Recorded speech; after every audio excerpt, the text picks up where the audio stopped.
Greetings, gang. Okay, we're going to do something a little fun today. It's still May, so fruits are starting to come in, and you guys know Mrs. P and I have been harvesting strawberries like crazy. Okay, I mean, this was yesterday's haul, all cleaned up, right? At least the top's cut off and washed off and everything.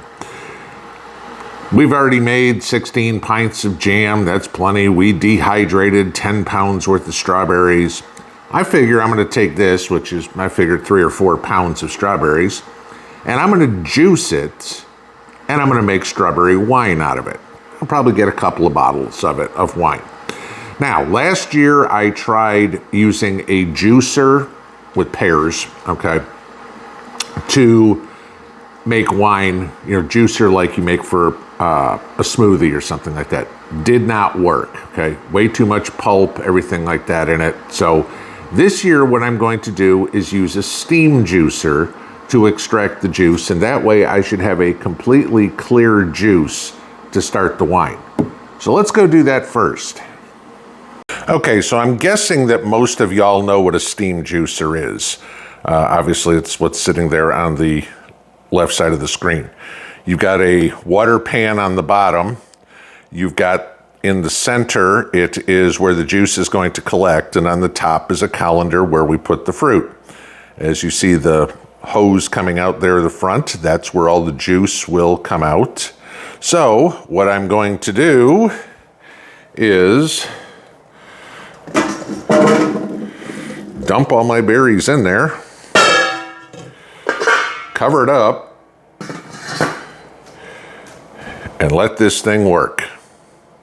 Okay, now juiced. Took about an hour, and I got a quart of strawberry juice out of the strawberries I had.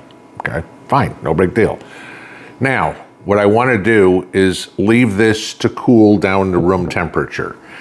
One of the big things is you don't want that to boil, because then you're going to start releasing the pectins in your natural pectins that are in your fruit, and what you don't want this to turn into is any sort of jelly, even thin. You want it to stay nice liquid juice, okay? So while this is cooling, the next thing that I want to do is mix up my water and my sugar. And what you're going to do here is equal parts of water for however much juice you have. So in my case, I have 1 quart of juice. So I want to use 1 quart of water. I'm going to use Kroger brand, okay, it doesn't matter, bottled water, just for the simple reason that around here, I've got a lot of calcium in my water. I don't want that in there. I want purified water. If you've got a great RO system or anything like that on your house, the ultraviolet, however, you could do it. I'm going to use purified water. Trying to make wine, I want clear wine. So what I'm going to do is heat up, not boil, a quart of water and put in a 1.5 cups of sugar and dissolve that. And then what I want that to do is cool off to room temperature again before I mix everything together. Some people may disagree, but my whole point on that is I don't want to put my yeast into something that's hot and feasibly cook my yeast. So room temperature is what I'm going for. So next step for me is sugar water, kind of like making hummingbird juice. All right, some multitasking. Well, of course, I was waiting for this stuff to cool off. It was a good time to go out and turn the compost pile. So yeah, we all know this. Do more things than one at a time. All right, so the next step is start to decant this, get it in so it can start to make alcohol. I'm going to do it in just an old juice bottle. Okay, works fine. Here's the catch. If you notice, this is filled with water. You need to sanitize this. Now, maybe somebody wants to run it through the dishwasher, or you can try putting it in a pot and boil it, like you do with your canning jars. I'm going to use some of this, some One Step. It's what I use for brewing beer, okay? And all I'm going to literally do is take a tablespoon of this stuff, thereabouts, and put it in. This is one-step sanitizer. So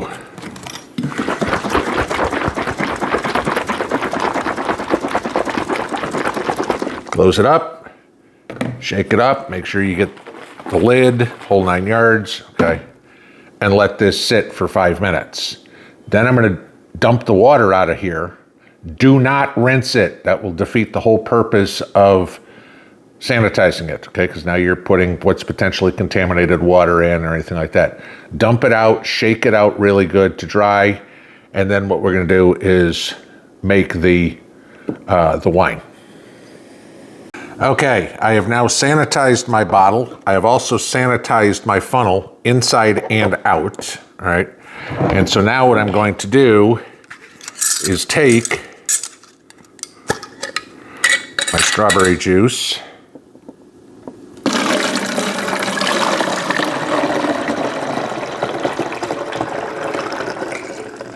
add that to my bottle.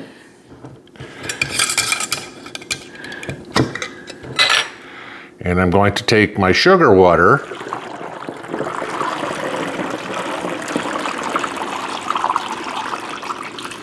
and add that to my bottle. And I can see it's not quite room temperature yet, so I'm not going to want to put my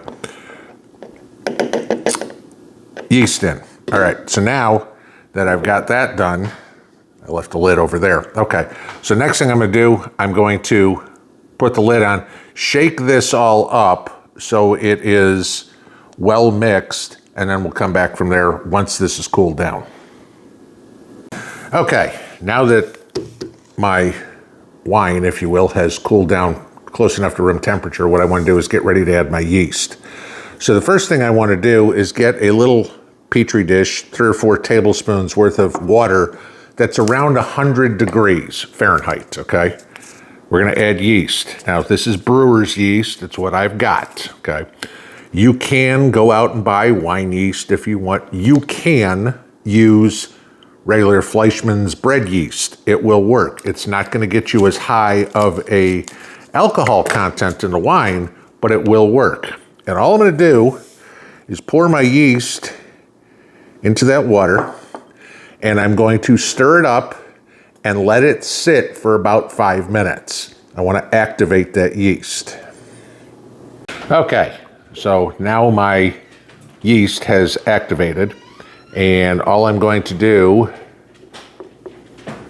is pour that into my mix. Yes, it will turn it cloudy now, but the yeast will eventually mix in there. Cap it. Right now, I'm going to cap it tight because I want to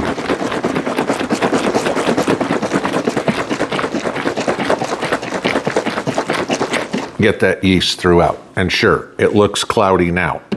Now, here's the deal. Many ways you can do this. You've seen me make wine before. You can put an airlock on top. No big deal. What you're trying to do, you got to let that carbon dioxide escape. You don't want bugs getting in. You can take this cap and put it on very lightly, so like it just, there we go, so it just grabs. If you can see this, it'll move, but it does not, that time it got off. Okay, because you want to be able to let the carbon dioxide come out, but you don't want to let any bugs get in. You can put an airlock on there, like I said. You can get a balloon, a rubber glove, let it fill up, put a pinhole in it, that'll work fine too. It's not the uber fancy way of making wine, okay? You're not putting all this pectic enzymes and everything in there. We're preppers, okay? This is what you're going to be making wine with in a SHTF situation. If you've got fruit orchard, peaches, pears, cherries, plums, blueberries, blackberries, strawberries, whatever it is, you can do this. Sugar, you probably got stored. Yeast, you probably got stored. Water, you probably got stored. I don't think there's a whole lot of us going out and buying all these fancy chemicals and everything there. But as somebody asked me last night on the live stream, oh, do you grow tobacco? No, but tobacco would be a really good barter item to have. You tell me how popular of a person you're going to be and what the value is if all of a sudden you can make alcohol of some sort. if you know how to make moonshine, you know how to make beer, you know how to make wine, whatever, you will have one of the most sought after barter items there is. And on the top of this, considering I made this out of strawberries from my garden, my entire cost on this is 1 packet of yeast, 1.5 cups of sugar. Okay, I mean, I just made a half a gallon of wine for what, $1? Kind of hard to beat. Now, of course, the waiting part comes in. I got to wait 3 to 4 weeks for this to do its deal, but then we'll get to have some around 4th of July. Have a great afternoon, gang. Pinball out.